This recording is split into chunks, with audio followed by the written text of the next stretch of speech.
शिवपुत्र कुमार कार्तिकेय के आश्रम में एक मुर्गी घूमती रहती थी। कार्तिक स्वामी जब ध्यान में बैठते, जप करते या कुछ प्रवचन करते, अपने साथियों के साथ वार्तालाप करते, वो मुर्गी भागी भागी आती, बैठ जाती और एकटक उनके चेहरे को देखती रहती। जब उस मुर्गी के प्राण छूटे, शरीर छूटा, देवलोक में जाके देवी बनी। फिर वहां इंद्र के लोक में, फिर भोग विलास में लग गई। वहां से फिर पतन हुआ, फिर नीचे पृथ्वी पर गिरी, सूअर का शरीर उसको मिला। ये सत्य घटनाएं हैं।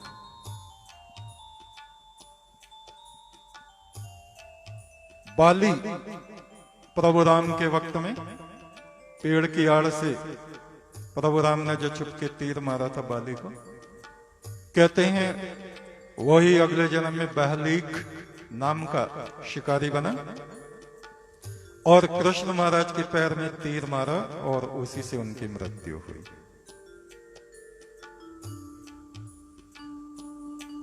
वशिष्ठ मुनि, उनके भी कई पिछले जन्म हुए। योग वशिष्ठ पुस्तक में उन्होंने वर्णन किया, एक जन्म में वो राजा विदुरथ बने। उनकी पत्नी लीलावती बड़ी ज्ञानवंत थे, उसने उनको ब्रह्म का ज्ञान कराया।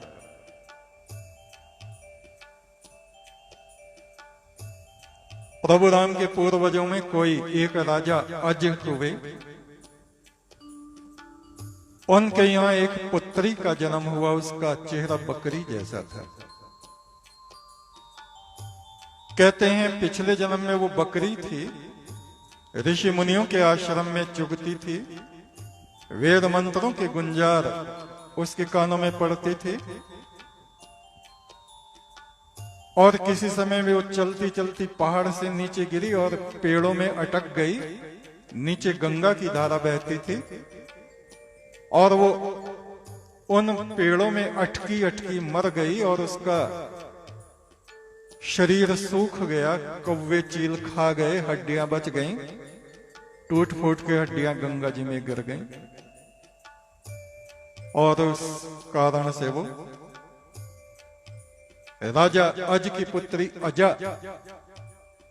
अजा बकरी को कहते हैं और अजा उसको आत्मा को भी कहते हैं जिसका जन्म मरण नहीं होता, जन्म मरण से रहित। एक शब्द के कई अर्थ होते हैं। शुक्राचार्य जो भृगु ऋषि के पुत्र थे, उनके पिता भृगु ऋषि तप करते थे। स्वर्ग से कोई अप्सरा उधर से गुजरी और उस पे वो आसक्त हो गए और उसके पीछे पीछे स्वर्ग में चले गए। बहुत वर्षों तक स्वर्ग में उन्होंने उस अप्सरा के संग विहार किया और जब पुण्य क्षीण हो गए, दोनों के शरीर कंकाल बन के पृथ्वी पर गिरे, खंड खंड होके बिखर गए।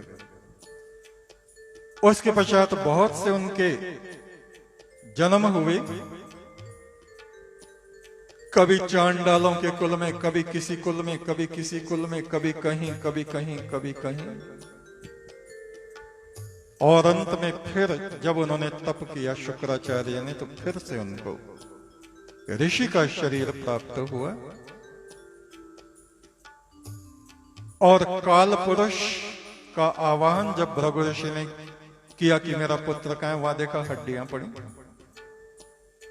उन्होंने कहा इसको तो दैत्यों का गुरु बनना था। कहा ऋषि आप क्रोध ना करें, अंतर्दृष्टि से देखें आपके पुत्र के साथ क्या हुआ है, मेरा कोई दोष थोड़ा ही है।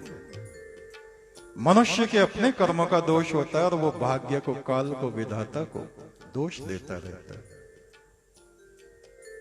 मैं तो तुम्हारी मदद कर सकता हूं, लो अमृत और इस पेछड़ को फिर से अपने पुत्र को जीवित कर दो।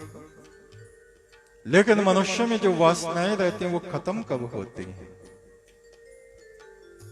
इंद्र का सिंहासन मिले या तपस्या करें।